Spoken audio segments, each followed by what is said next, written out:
Adolfo Flores y todas las leyendas de los éxitos.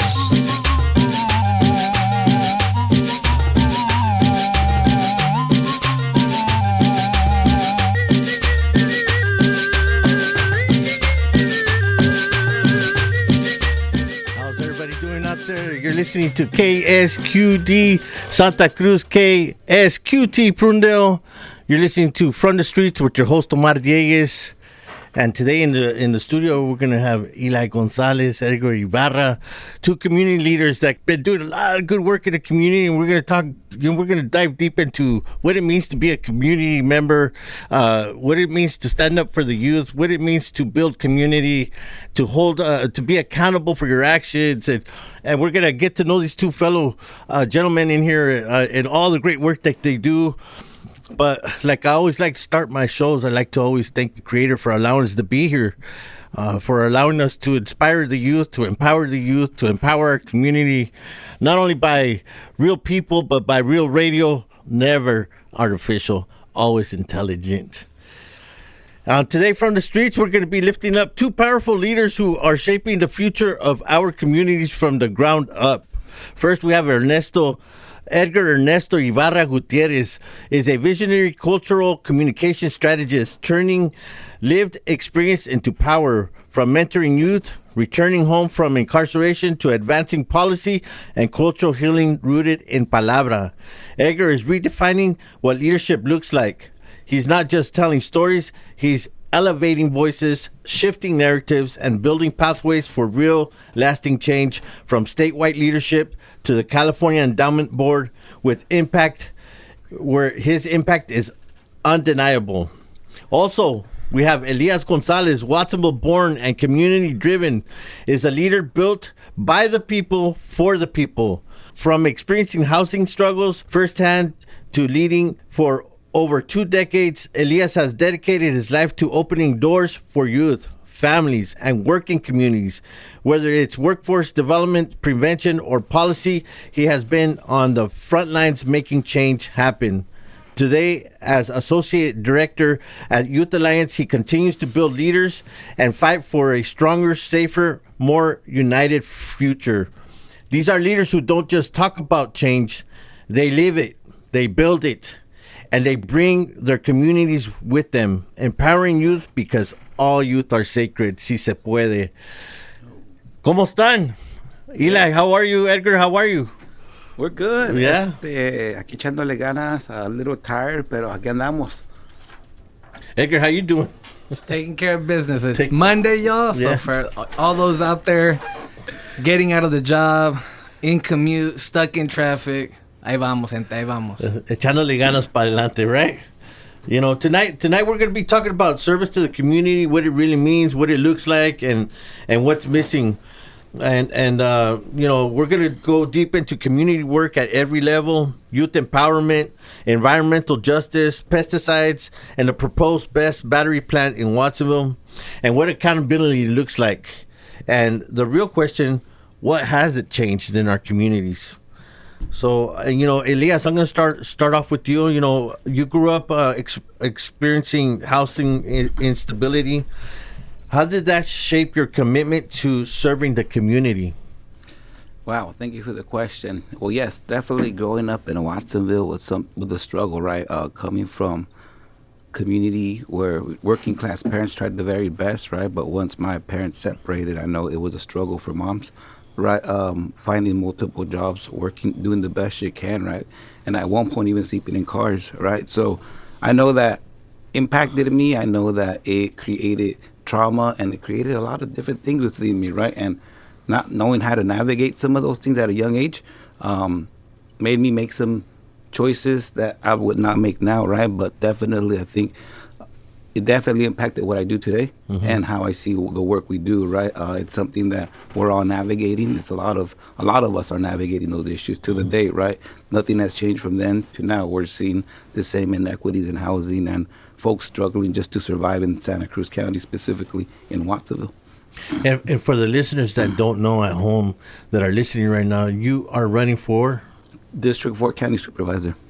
in county supervisor, District 4, and and this is why these questions are important for you to answer, so that people get to know you as a candidate, what you stand for, and what are your points of views and stuff like that. Correct. What did you need as a young person that you didn't get that you see now that it's needed in our communities?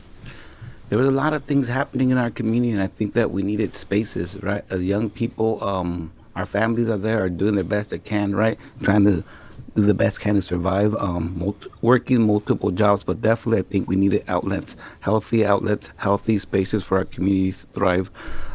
As a young man trying to find my place, definitely needed positive interactions within, and even healthy members, healthy mentors and healthy role models, right? Mm-hmm. So, yeah, I think I needed direction. I needed love. And I had love at home, right? I had all that direction and love at home, but fortunately, Mom was busy working, right? 2 jobs and doing the best she could. So, for me, it was needed, again, as the community needed folks to come together and that direction in the village.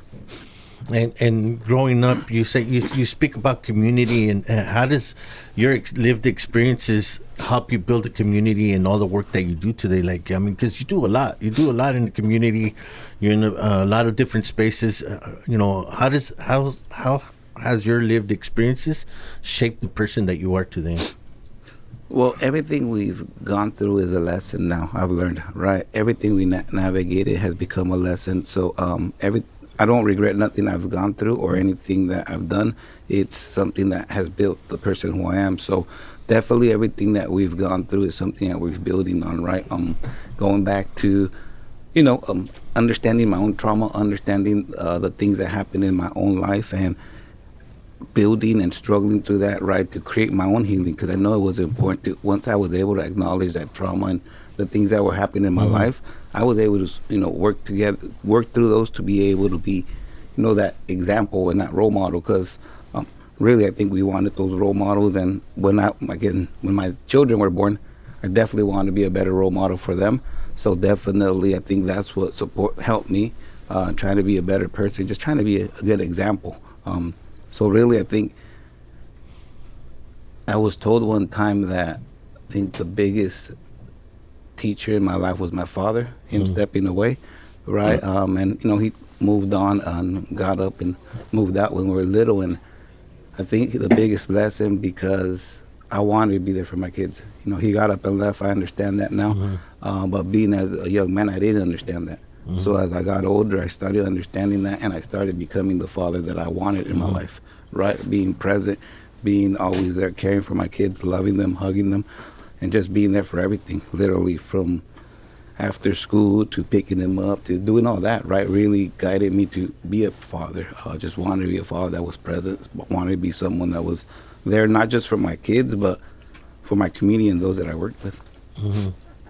And you talked about role models. You talked about being a mentor in the community. How does that? How important is it today? Those positions as being a role model, being a mentor. I mean, I do that similar work. I know Edgar does that similar work. How important are those positions? And when you're running for a position like District 4, like you are, how important is it to be a role model and to be somebody that these youth can look up to? Well, I think not just being a supervisor, but just being a good human being, right?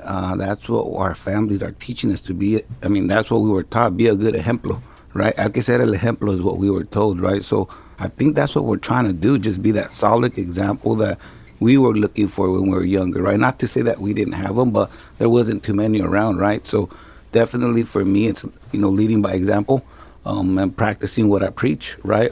Trying to follow through with those values and morals that I speak about. But for me, it's important that I move in that good way, right? And I can't hold nobody else accountable, but I can hold myself accountable at the end of the day, right? Moving in that good way. Yeah, and accountability is really important, is holding yourself accountable. Yes. There's a dicho that somebody once told me. They told me, hey, draw that circle around your feet. And whatever's inside that circle, that's the only thing that you're responsible for, right there. That's the only thing you have control over. Edgar, what does being of service to the people mean to you personally? just sitting here, sitting here listening to Eli's responses to your questions really makes me reflect on my modeled behavior in terms of service to community. A lot of it was mimicked or borrowed from others who showed up for me when I was a young person. I messed up. I caused a lot of harm in my community. And in the process, I was sent away, ended up in the youth authority, adult side, and all those different things.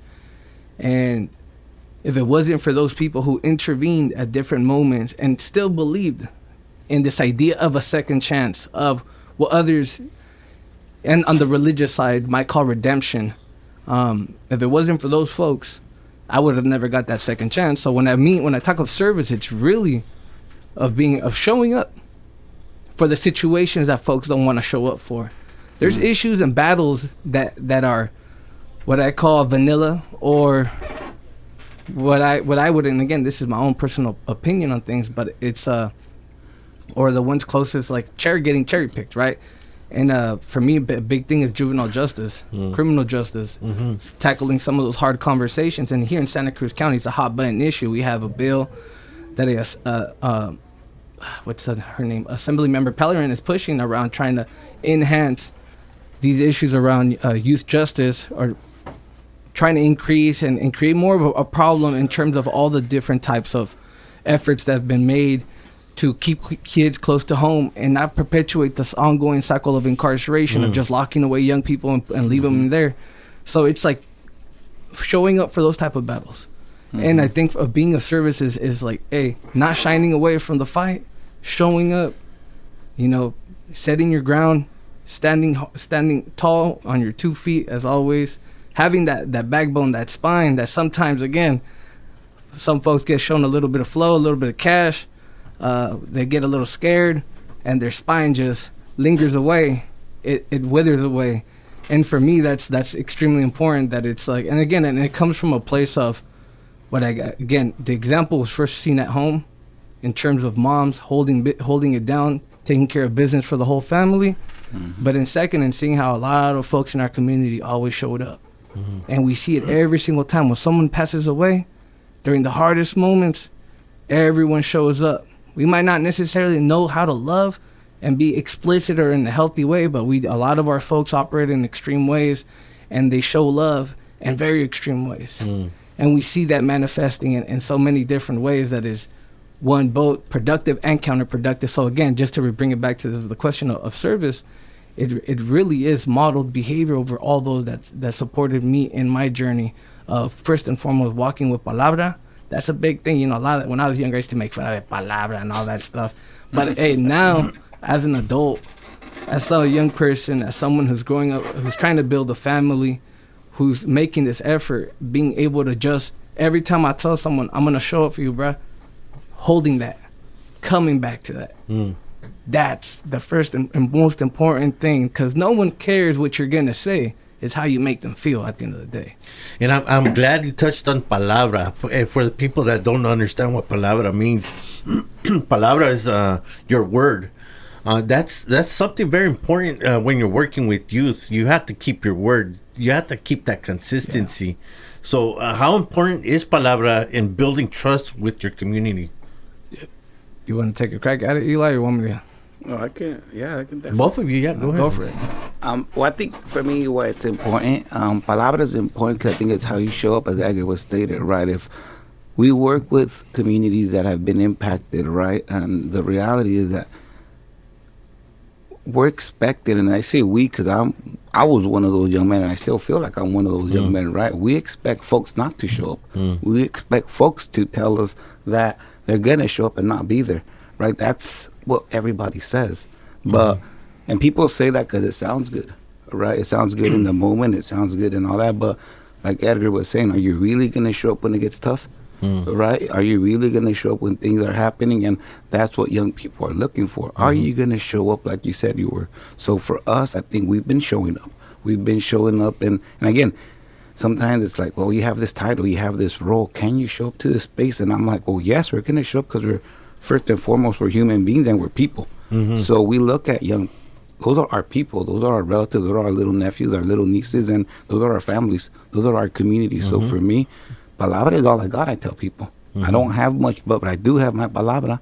I do have my integrity. I think that's something I've always held, my palabra, because it's really what I have. I tell people I'm a millionaire. My bank account don't reflect that, but in palabra, I know I got that. And I think it's about showing up. Again, it's more than just showing up. It's more than my word. It's that you can trust me. It's that you can respect me. It's that, we have those values in place. So really, again, for me, it's showing up, and not just showing up when it's convenient. It's showing up when you don't want to. When we don't want to, and the reality, the other things happening. And I think for me, I think about, not long ago, we lost a couple young people in the community. And, for me, it was there's a lot of different organizations that work in these spaces. And unfortunately, we didn't see none of those community members. We didn't see none of those nonprofits, but we saw 2 community members there. Yeah. I remember we said it, hey, we're here. And that's what matters. And I think for me, people see that. People see that when you show up. We're at car washes. We're still showing up at car washes because we know that's when people need it the most. Right? I was just at one last weekend trying to support the best I can, because the reality is that's what palabra means, and that's what people want it when they need it the most. Not when it's convenient to me or it's convenient to my schedule. So I'll leave it there and I'll throw it to everyone. And just to emphasize that my notion growing up of palabra was Scarface, right? I got one thing I got is my word and so and so, right? Yeah. And as with everything, for those who know, I ended up going through this thing called Joven Noble. It's a program. It's a culturally relevant program developed by the National Compadres Network, and it talks about palabra in terms of these concepts of keeping your word, not doing nothing to hurt yourself or others, being a good role model. Y ustedes saber que también son Joven Noble coordinators. What's the 4th one? He's testing you, bro. So, I know you too. What was the first thing you said? Be a good example. Yeah. A good role model. Do nothing to harm yourself or others. Right? And then you're keeping your palabra. And then there's one more. Come on, Edgar, tell us, because we're getting old and...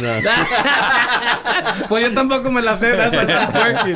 Jerry's going to be upset at us. I know. I hope. Hey, just so you know, Jerry was listening to the radio show last week. So, hey, he los va a regañar if he was listening today. But shout out to Jerry Tello, yes, maestro from the National Compadres Network. Shout out to all the gentlemen over there and the women who are putting it down, bringing that cultura cura work. And that's the type of work that actually shifted my mindset when I was in there. Even though as a young person I did not listen nor paid attention at all to when they were facilitating group. Yeah. Sitting in the back, writing, doodling, doing whatever I was doing, I was still listening, capturing little things. Yeah. And meanwhile, I always share with folks, it took 10 years for the echo of those lessons and teachings to catch up to me. For that seed to sprout. 10 years. It's not instant. It's not when we want it. Just because we yell at something doesn't mean it's going to do what we want it to do. And that's was the process for me. Do you think it's not when we want it, but when we're ready to move forward? Eso sí, it's all about the timing. Yeah. Just because I've always said it, every time I try to force something, what I mean, it's I want to plan this party and it's going and I'm trying to force everything. It usually goes all bad. It all goes all bad, but going just to the component of palabra, it's really around those values now. As I've grown older, it's how do we continue to be a good role model every day, even when we don't want to be a good role model, when we would just want to cat off, do whatever we want. How do we move in that way, right? How do we do things to not hurt ourselves or others, either physically or mentally, knowing that right now, across the state, across the nation, there is this big issue around what's happening to young men. And it's, and I will say that it's a binary conversation. It's usually focused on white young men or black young men. The conversation around brown young men is not necessarily there. And it's important to uplift it because there is different cultural dynamics, geographic, cultural, a whole set of things taking place that we also need to look at as a community, especially here in Santa Cruz County, where where a large portion of young brown men are getting locked up, and we know that young kids, the carceral and arrest rate for young kids is going all the way down. So we're now seeing 18 to 30-year-olds getting locked up, doing things that they might have not done when they were younger. So it's a call to action for all of us from a place of palabra to, again, keeping our word, not doing things to hurt ourselves or others, and being a good role model. And it's hard because now it's like you're thinking of like a lot of these things. It's like, oh, it's like I can't be that role model because I'm always gonna let someone down. Yeah. Don't worry about letting others down. Just keep doing the good work and keep moving forward, and you're gonna be solid. Yeah. Hey, la palabra right now, the conversation that we're having is a real good conversation, but we're going to take a quick break. You're listening to KSQD Santa Cruz, KSQT Prundale. You're on From the Streets with your host, Omar Dieguez. We'll be right back.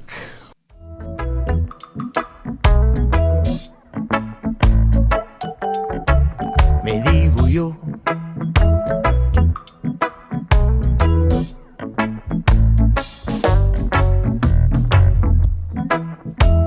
Dicen que no hay mal que por bien no venga, me digo yo, y el bien cuando va a llegar.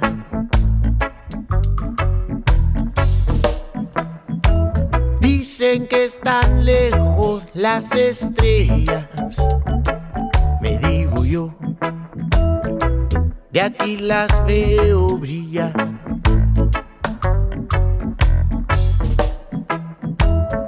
Si te hace falta identidad. You're listening to KSQD Santa Cruz, KSQT Prundale. I'm in the studio with the Elias Gonzalez, who's running for District 4 County Supervisor. Sorry, se me olvidó. And then we have Edgar Ibarra in the studio also, who's his campaign manager. Campaign volunteer, and also he was your mentor at some point when he worked for Milpa, right? Yes. Before that, way before that. Yes. Well, here we're here talking to these gentlemen that do great work in the community, and we were talking about palabra and how important it is to keep palabra with the young people. I know that you both do a lot of juvenile justice work. Elias, tell me, I know you sit on a couple committees. Can you touch on that and tell the people what kind of work you do? I sit on one commission, and let me take it back. I started my work here in Santa Cruz County. I won't go back, but started originally Community Action Board, doing Y-Core alternative to incarceration programs, right? And that's where I met a lot of the young people that were on probation. Santa Cruz County is a model site for juvenile justice reform. So in lieu of incarceration, young people were sent to the Weekend Work Project, right? They used to do weekends in lieu of incarceration, right? And that was because there was an overpopulation of youth up there at juvenile hall. Unfortunately, it's young people of color, usually from Watsonville up there. So we did a lot of that work. A lot of that work went in there. The evening center was created, right, as well. We know the data and the research states that during the evening from 4 to 8 o'clock is when young people come home, and unfortunately, we're unsupervised because our parents are out working and doing what they need to do, right? So we're unsupervised, and that's when actually some of the rates were actually high at that point. So there was an evening center. So those were two programs that we were able to work through, right? And that's actually where I connected with Edgar first off, right? That's where I met him as a young man, right? Through those programs on just taking young people to work in the community as a young man. When my kids were little, they used to tell me, everybody in the community, Dad. I just knew everybody that was out there, right? Because they were doing their thing. So, but again, we did a lot of good work there. I mean, there's from that to we did the Sueños program, working with young people, trying to get them employment, doing the basic things, trying to get them a license, an ID, sometimes even a bus pass, right? Things of that nature, getting them some clothes. I think, just getting that first interview clothes, right? Because the reality that our folks are being taught those things. So that was some of the work we were able to do there. Community Action Board was there for about 15 years, transitioned over to me when I realized that in Santa Cruz County, I was saying we're doing a Band-Aid approach, right? Really, because we were not addressing the root causes of what was happening to young people. And I was one of those young people, so I kind of understood it, right? So I think, when we were able to transitioned over to Milpa, we understood the healing informed work, right? Not just addressing the trauma, but addressing like actually the healing. That's what Theo Jerry wants. I've always remembered that. Thank you for acknowledging my trauma, but what are you going to do about my healing, right? So I think it's that healing informed approach where we're actually trying to address the root causes, right? So transitioning to Milpa, we were able to do some of that work, right? We were able to do work locally, stateside, and nationally. We were able to take this into prisons across the United States nationally and see the change that we're able to do through these approaches, right? So through that work, we were able to bring it back. I've been a commissioner with the Juvenile Justice Delinquency Prevention Commission for 8 years. I was the chair until, I think, last meeting because, it's election of officers. And I said, well, I think I have a couple other things I got going on. So, but again, definitely within the commission, we've done a couple things. We've been able to bring that back to South County. It's something that's never happened before, right? Commission alternated between South County and North County. Yeah. We have the most youth incarcerated in Santa Cruz County from Watsonville. We have the most youth on probation. Most of the youth come from South County, right? So it was important for us to take that to Santa Cruz, to Watsonville, right?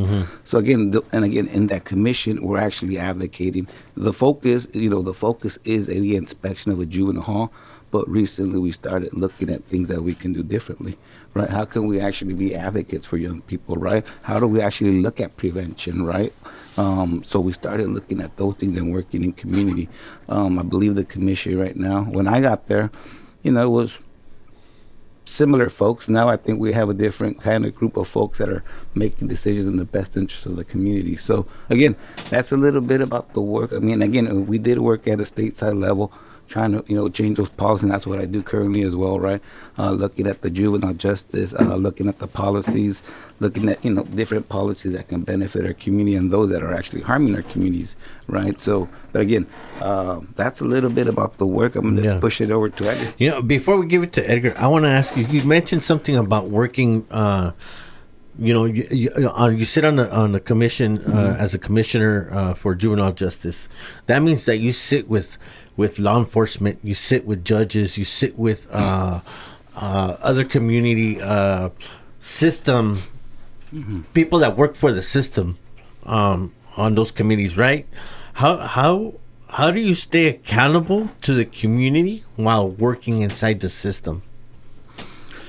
You know what? I think it's in the commission, the Juvenile Justice Delinquency Prevention Commission. We have, a handful of the probation staff, right? There's a couple folks there from the probation staff, but to say there's other law enforcement there isn't, right? Many commission. But I think that question that you're asking is that something that we were able to do at a national level, right? I think I always keep saying we were able to work with both sides. I said, what I mean by both sides was really working with system. And when I'm talking about working with the system, is working with the wardens, the deputy wardens, administration, right? And then also working with lifers, right, to create the change for young people. So historically, we have two folks that have not worked together. So bringing folks, together to build something together is what we did nationally, right? And we know it's possible, right? Because we went into 6 different facilities and created that change within staff, as well as with mentors to come together to serve the 18 to 25-year-olds. That was the intention under the concept of human dignity, right? We ended up able to create some of the change to create safer environments. We partnered with the Vera Institute of Justice, and everything that we did was research-based. So literally the numbers in these facilities, violence went down. And that's what we were trying to do across spaces. So again, I think that's when, and the question that you asked was, how do we hold ourselves to our values, right?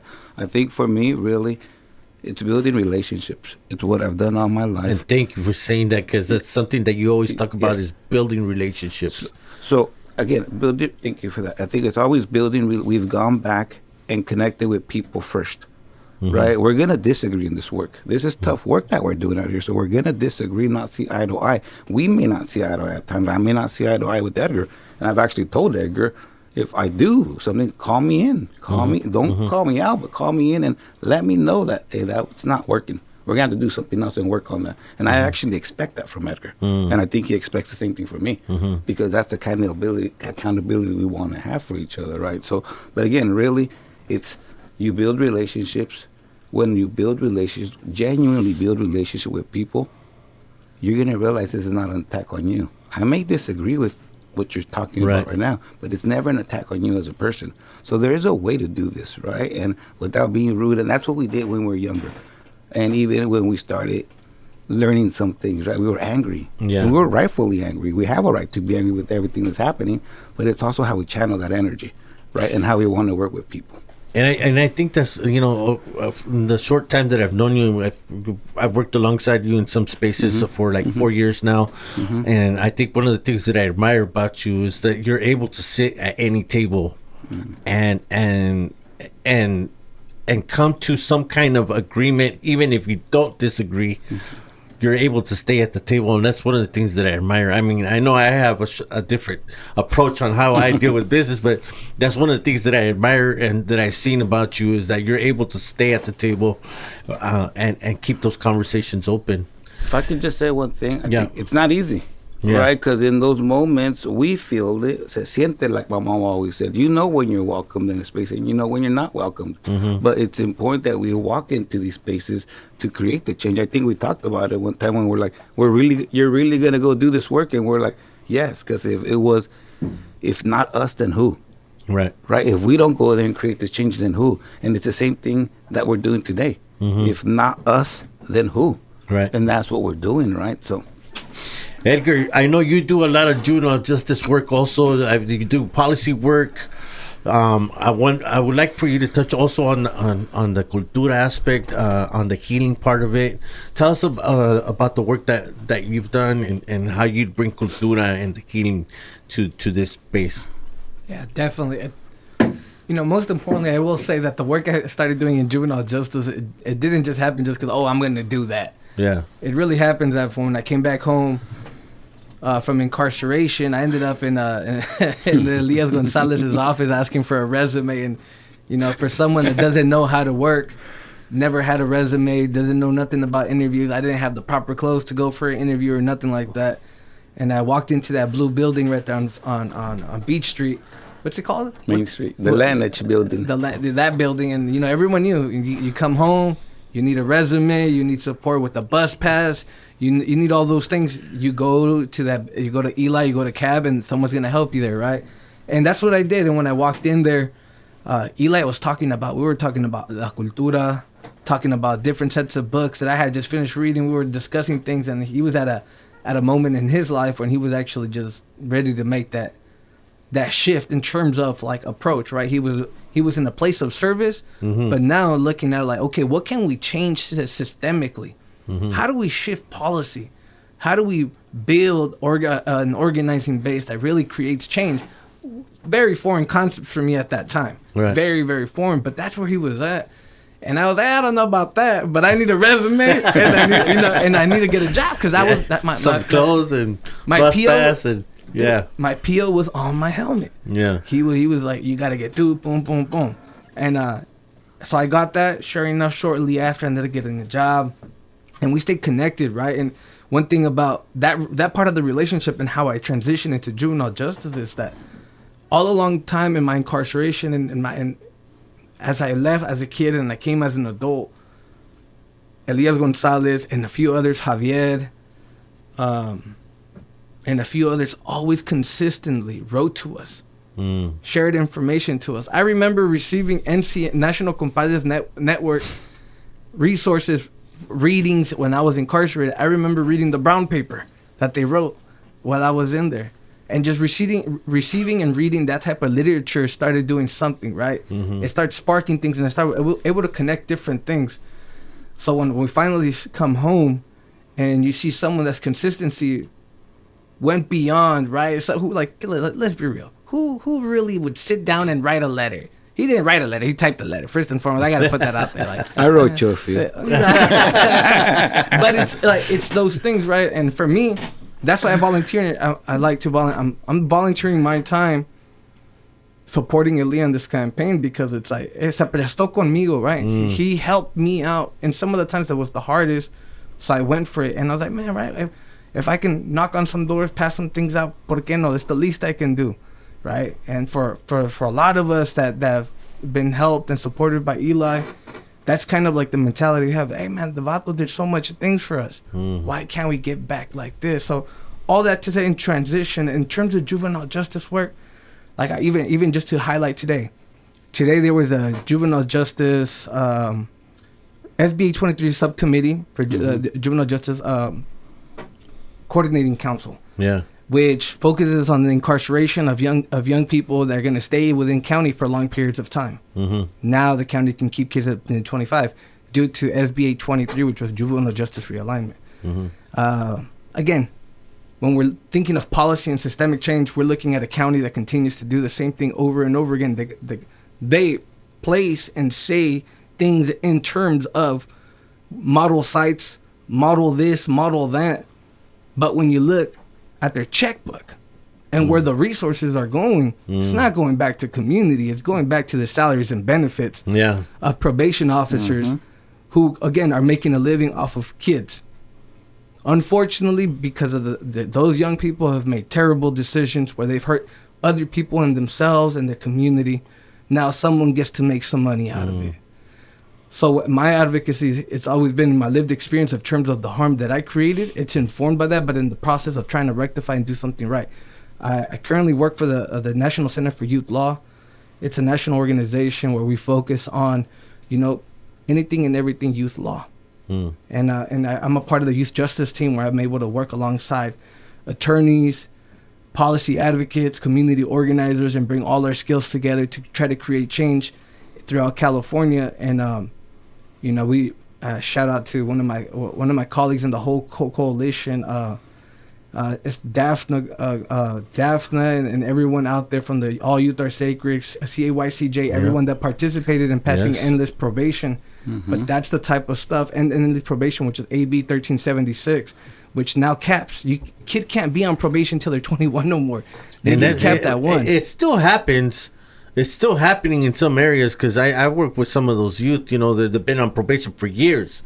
And but there's still a lot of work to do. But yes, it's a big win in the recent years with all the organizations that came together to pass that. And it's important to flag those instances so that young person can get their time in front of a judge and have that probation status removed. Because they have 1 year and it's up.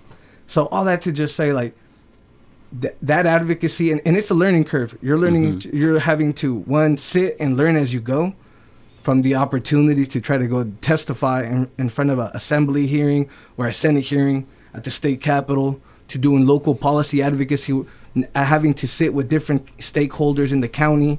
Again, other folks who might not necessarily agree with your point of view, and you're going to have to reconcile certain differences to keep things moving forward. Stay at the table. And that's, and I had to bring it back to this.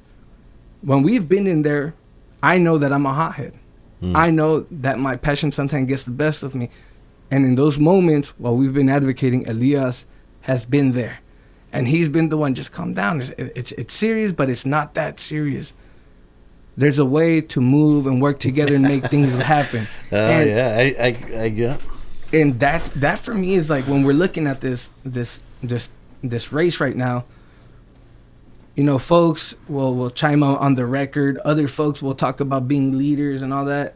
It's like, and I for me, Elias hasn't necessarily been he's a leader, but he's someone who's shown up and walked alongside people, worked alongside people, not on top of someone, not directing, not as a supervisor. He's always done that. And I think for me, in that model example, it changes the name of game. It changes the game in terms of how politics is done at the local level. We've seen how much money has been invested in others. It's crazy. I'm just gonna say that. God dang. However, at this moment, I for me as a volunteer, and not to speak for anyone else, but I do have to say this. It's like, where's our values? ¿En qué vamos a poner nuestros valores? ¿En el dinero? Are we gonna put our values in the money? Or someone who's willing to walk alongside folks, do the work, make sure and show up, listen, even though he might disagree with you, he's down to listen and work alongside you to make something right. And and it's my and I have to just step aside and back up, because I know I get super passionate, but it's the reality is, at the end of the day, is there's 3 different routes, and we're all gonna have decisions to make. And most important, people just gotta show up to vote. Elias, what's it like to sit here to have somebody in front of you that you mentored, he just said it himself. He came to you looking for a resume, a bus pass, and resources, and to hear him speak the way that he's speaking now, and doing the work that he does, and knowing that you had something to get him to that point and help him along his journey. What's it like to listen to somebody that you've mentored? Don't say nothing wrong.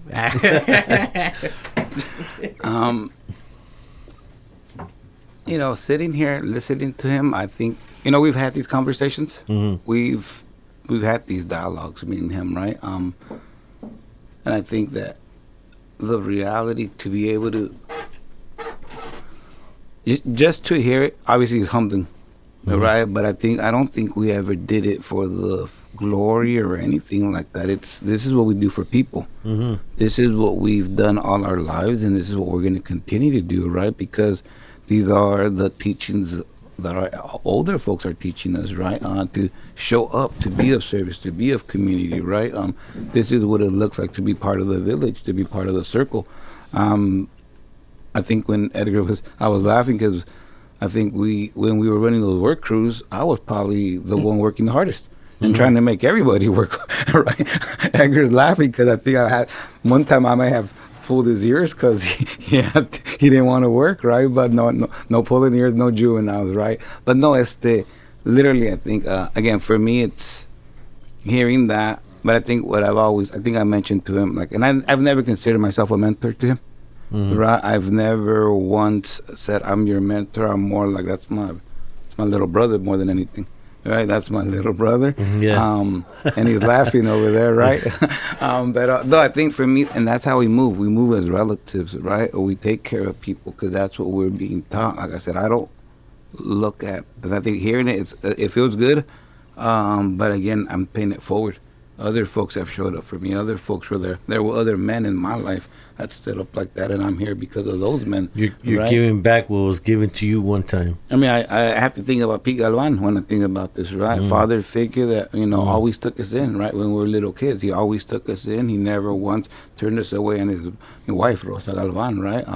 Always took us in, took care of us, and always nurtured us, fed us, and gave us housing if we needed it, right? That's what a village looks like. And that's what I got, not just from him, but from other folks in schools and different spaces, right? Just having those opportunities, having folks actually believe in you, right? Because there's a lot of folks that aren't. I tell people, look, I'm a blessing at my house.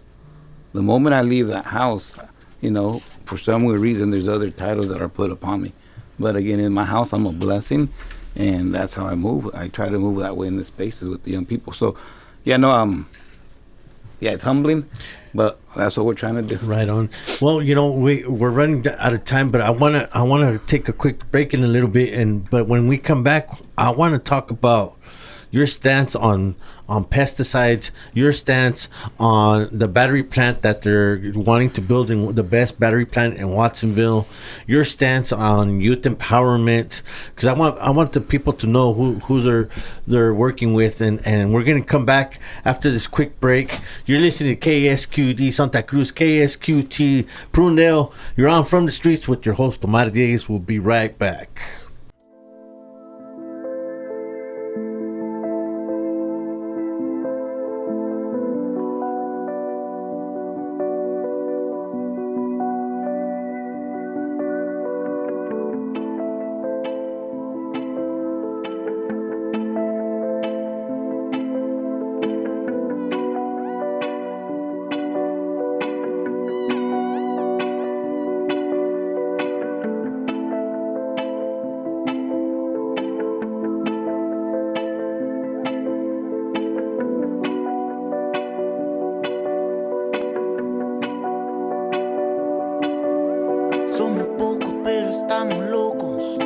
Vamos a cambiar este mundo poco a poco. Somos austeros, no somos embusteros. Nos escapamos de la garra de los buitres viejos. Sin complejo ni vino añejo. Solo mensajes antiguos que traspasan el pellejo. Como la brisa que viene del mar. Como el viento que canta al soplar. Como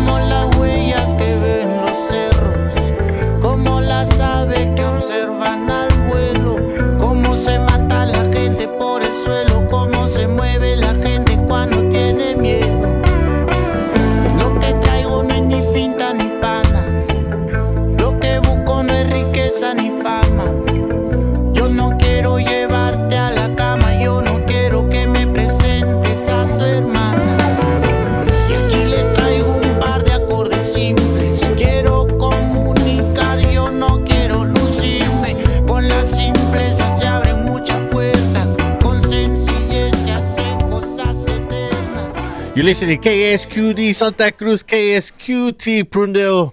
Who would have thought I'd be sitting in the studio with Elias Gonzalez and Edgar Ibarra right here, some of the greatest leaders that we have in our community, doing great work.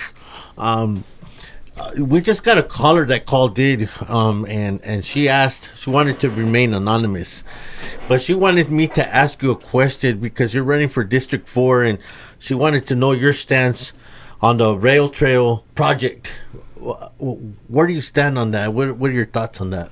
Thank you. Great question. I think we've been asked that, right? It's the big topic in the community, but I think we're definitely in favor of a rail and a trail, right? I think for us, and I say for us, for me in South County, it's always been a disconnection, right? I know that when I used to work at the Community Action Board, just trying to get people bus passes, trying to get people employment, those were the things people were looking for. So if this is another avenue that can get them to the spaces that they need to get to work and even to Cabrillo and to school, right? Mm-hmm. Those were the first things our communities are navigating: transportation, lack of cars. I mean, I know our young people they didn't have that, even the ability to drive. They don't have the ability to drive. So it's important that those bus passes, all those programs, and there's very few of them, right?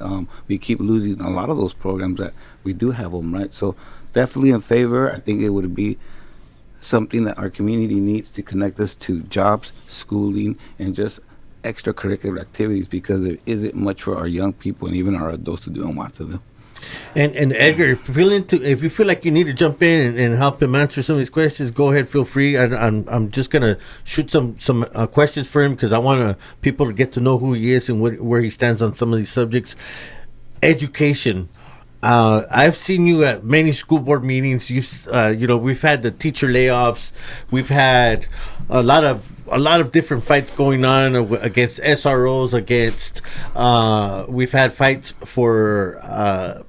I'm sorry, I'm blanking out. Studies. Ethnic studies, and all these budget cuts, and the politics that have been going on with the school board and how they're running business. Where do you stand on education and with the current events that are happening in our district at PBUSD? Well, I think I stand. Where do I stand? I stand with community, right? I stand with community. I stand with the teachers. Shout out to the PDFT, right? They're folks that I think it's community. It's folks that I've worked with. It's folks that I've been on the ground with and doing the work with. Just again, showing up in spaces, right? And I think it's important that we show up, right? I think for me, as far as education, I think I was taking my daughter. I think Edgar was showing up to those meetings, right? And I think for years now. And I think because, again, these are our children, right? So it's important that we get the very best for them. For me, it was always about providing mental health and wellness for our students, right? The mentoring, the healing, and not just policing them. Because, again, we see the data. We work in stateside coalitions like Fix Schools, Discipline, and then who else? That's the DSC California Dignity for Schools campaign, right? So we're working in these spaces that are bringing us other information that we have, that we're being able to bring back into these spaces, right? The data and the research is there.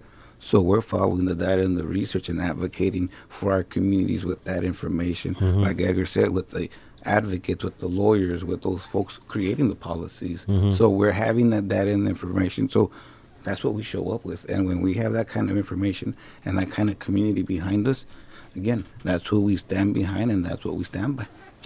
And I know that some of the things that you've been fighting for is you mentioned a little bit about funding for we talked about how, I want to find the correct word, how law enforcement gets a lot of funding, but education doesn't get it, and how a lot of community organizations also don't get that funding.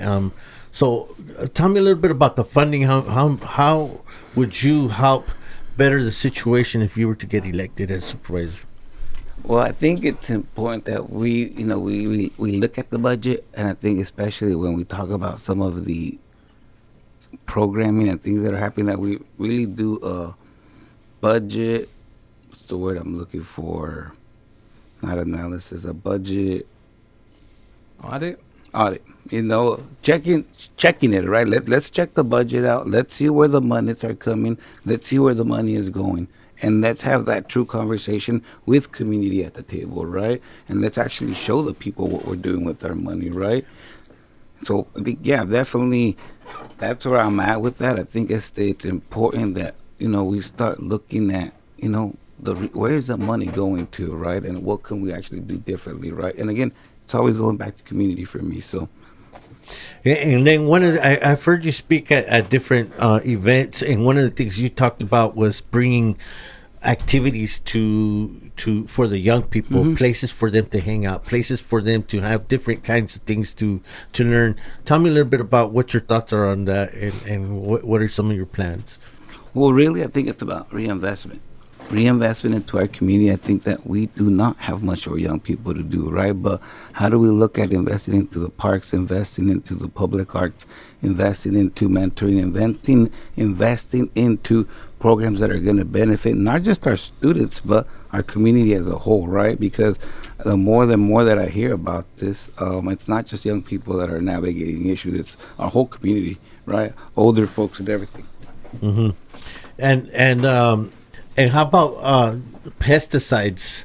We know that there's a lot of community groups that are fighting to get that 1 mile buffer zone near schools, and to stop spraying near the communities, especially where our elder community lives, where our children are playing.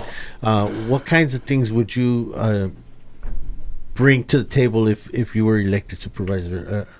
Well, I think when we talk about pesticides and we're talking about securing our future, it's important that we stand behind community, right? It's important that we have those conversations with growers, right? And start figuring out the things that we need to do, right? So working with both groups, trying to figure out what is best, right, is what I could propose, right? Working with those, with the growers, as well as working with those community members that are creating the changes, right? But definitely, I know that pesticides is something that's impacting our community.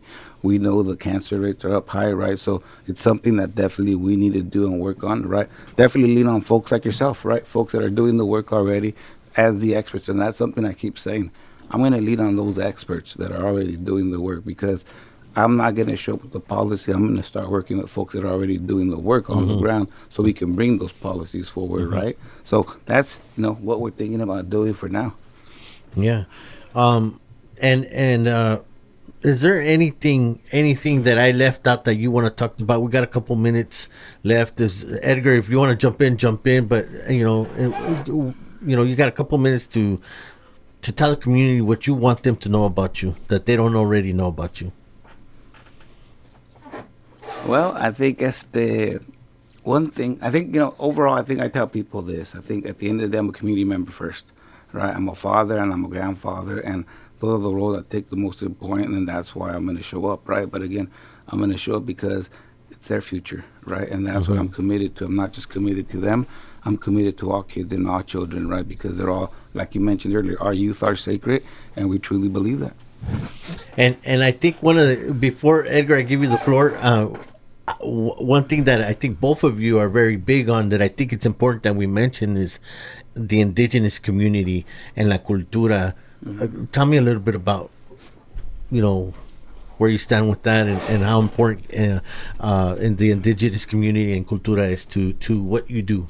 Well, at least, what I can sit there and say is, as we've done our work and our homework, right, we've gone back and realized who our ancestry is, right, and who we're committed to, right? So just going back to some of those teachings, going back to those elders, and going back and learning, right? Trying to learn the best we can, some of those teachings, and where some of that history, not just the trauma, but the beauty of it, right? Because it's that duality that we roll in with, right? It's that we have that trauma, but we've also built on that trauma to see the beauty of our life, right? To enjoy those beautiful things like our families, our children, the four-legged, right? The winged, being able to appreciate the sun and appreciate the moon, right? It's those little things, the water, the sun. It's understanding those and understanding that we're moving in alignment here, right? And that's what we're trying to do, move in alignment with each other, with the earth, with the four-legged and all that. So again, for me, that's how I can say it, but I know Edgar may say it differently, so.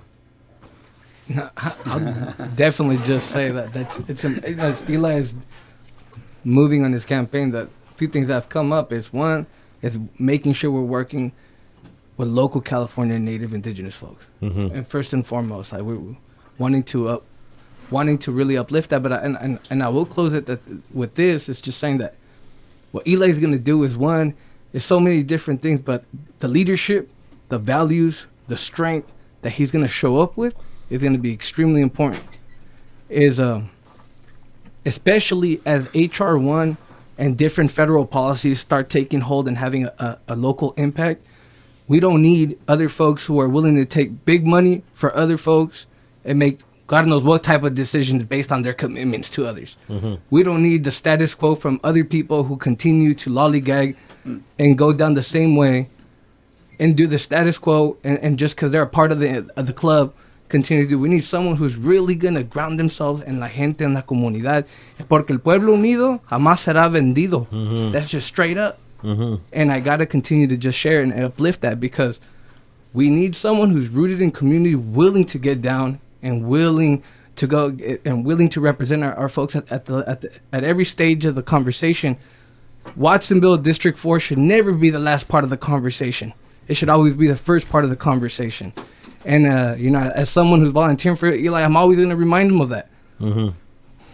After the fact, whatever may happen, that he will be reminded of, like, ¿Dónde están tus valores? Where is the community? Aquí estamos, and that's how we're going to continue to roll because it's important. And I will say that one of our elders, Stan Rushworth, always talks about the concept of forgiveness in terms of, I don't want to be forgiven, but I want to be able to walk with what I've done in a responsible manner so that I never do it again. Mm-hmm. That we walk with what we've done in the past in a responsible manner so that we do not ever do it again. Mm-hmm. And I really hold true to that because as we sit here, me and Elias, I've seen Elias do that. The mistakes he did and the way he's tried to correct them along the way, that's the type of person we need showing up for District 4 and Santa Cruz County as a total. Because his vote impacts everyone. District 4 vote impacts everyone. So I just say that much, y'all. Palabra. Gracias. Well, you heard it from Elias Gonzalez. You heard it from Edgar Ibarra, two of Watsonville's greatest community members. Service is not a position. It's a responsibility to protect, to uplift, to speak truth, and to stand with people. And with these two guys doing that kind of work in our community, they stay rooted, they stay accountable, and they stay in service. Thank you. You've been listening to From the Streets with your host, Omar Dieguez. Agriculture runs my town, off the backs of the same people, they pushing on the ground. Agriculture runs my town, off the backs of the same people, they pushing on the ground.